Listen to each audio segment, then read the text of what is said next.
My name is AC Crockett. I am part of the SeriesFest programming team, and this is the Q&A for the Love of the Craft.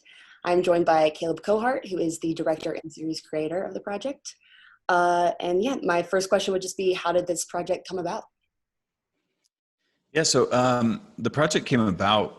We've been working with Brewers Association, which is based in Boulder, Colorado, on archiving a bunch of interviews with kind of like the pioneers of craft beer over a 3-year history.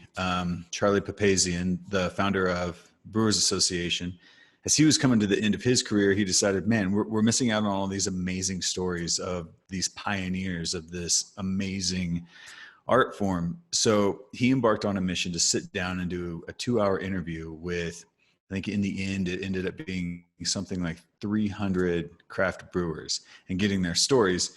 And in the beginning, it was just him with a DSLR camera and an on-camera mic doing these interviews.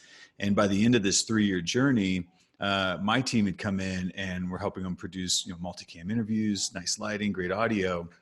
And once that was wrapped and Charlie was getting ready to retire, he's like, man, I just don't want to sit on this. Could we take these interviews and could we just whittle them down and give them to the Smithsonian or something so that there's this resource of knowledge?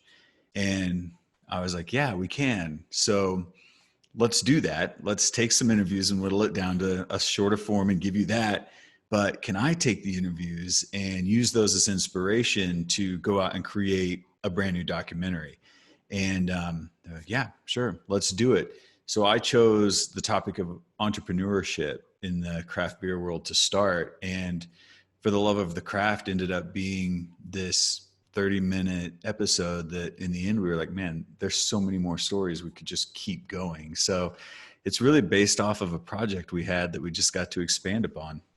Definitely, that's awesome. I did not know there were 300 interviews. And did you use some of that footage in the actual project or just use that as kind of a starting resource?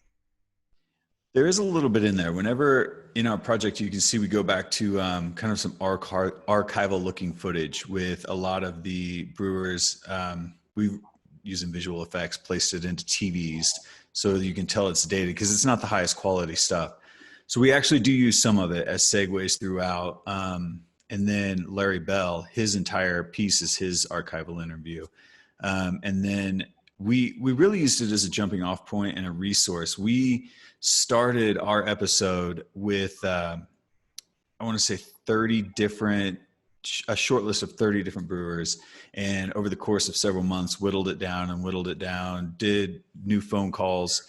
And once we kind of came up with our theme of what we were looking for, we landed on 4 out of the 30. And then Kevin Blodger, our newest character, he wasn't in the original. So all of the main interviews are 100% new and using that inspiration of that archival source from brewers.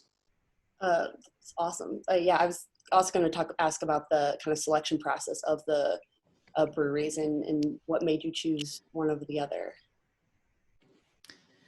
The ones we chose, what we really wanted to show is because our first episode is based on the entrepreneur and what it takes to really chase your dreams. We wanted it to be more of a universal theme, not just beer and this is how you make beer, but the people behind the beer and kind of that shared aspiration all of us have, whether we're filmmakers or brewers or we want to start our own little retail shop. We all have that drive to chase that crazy dream.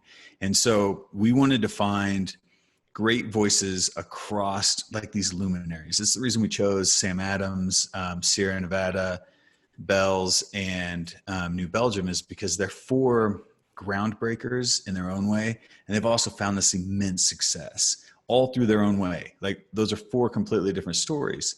And then we wanted to juxtapose that with an up and coming brewer. And we thought that, it was great to have Kim Jordan in there as a female who has led the way, but the minority, minorities are so underrepresented in the craft beer world that when we found Kevin, who is going through the exact same steps that these other main characters went through just 20 years behind him, we thought it'd be great juxtaposition to watch Kevin now building his dream against these 4 who made it. Yeah, definitely interesting, that juxtaposition. And I'll be honest, I did not even know that Sam Adams and those other bigger breweries are considered craft beer. I did not, and you were saying it's a little bit of a controversy that they are, or? Yeah, well, they all started really small, and they're all part of the Brewers Association, which is kind of like this governing body of craft beer. As they continue to grow, there's a specific barrelage that if you make more than this many barrels of beer a year, you're no longer craft. And you've got like Sierra Nevada and Sam Adams. They're hitting that ceiling. The biggest story of craft beer is obviously like the little 2 or 3 person shops. Every town has one. Um, and so, yeah, while it is controversy that Sam Adams is in there and Sierra Nevada, which is also big, Yeah. it's more about embracing. They are technically craft, but then they also still embrace that craft mentality, of chasing your dreams, playing by your own rules, doing what you want. They don't really go into that big beer world of this is a corporate paycheck. These are Mhm. people that are just in there to chase their dreams and make beer. Yeah, that's super cool, and definitely learned a lot. I just didn't know about how they kind of started out. And then, yeah, I guess to wrapping up, since we're coming close on time, where do you see the next few episodes? What would you like to explore in the next few episodes for the love of craft? I'd really love to take the love of craft down the path that we started, which is exploring the people behind it and the stories behind it. Not a lot of people like to just watch the technical side of what it takes to make beer, but everybody loves to watch a really great feel-good story of people pursuing their dream, whatever that dream may be, and however crazy it may be. Um, Beer just seems to be a perfect catalyst because there's such a diverse story group behind it. I would love to look into what about the people who chased their dreams and failed, but maybe found something else on the other side. I'd love to do episodes of how people are using craft beer and their small little breweries as communities. We've got communities where the LGBTQ community is using craft beer as a way to bolster their internal community. You've got churches that are using it as a way to fund their messages. You've got small communities coming together. You've got the wild cards. I'd love to do an episode where it's just the straight, like crazy, quirky characters that are out there playing by their own rules. And then, the world has shifted where now American craft beer is being seen and emulated in other countries, whereas America used to emulate Belgian and German beer. So we'd love to see the international impact and see what influence American craft beer is having in the world. This sounds really awesome. Well, thank you for doing this today, Caleb. Much appreciated, and I hope we can see some more episodes soon. Yeah, me too. Thanks so much.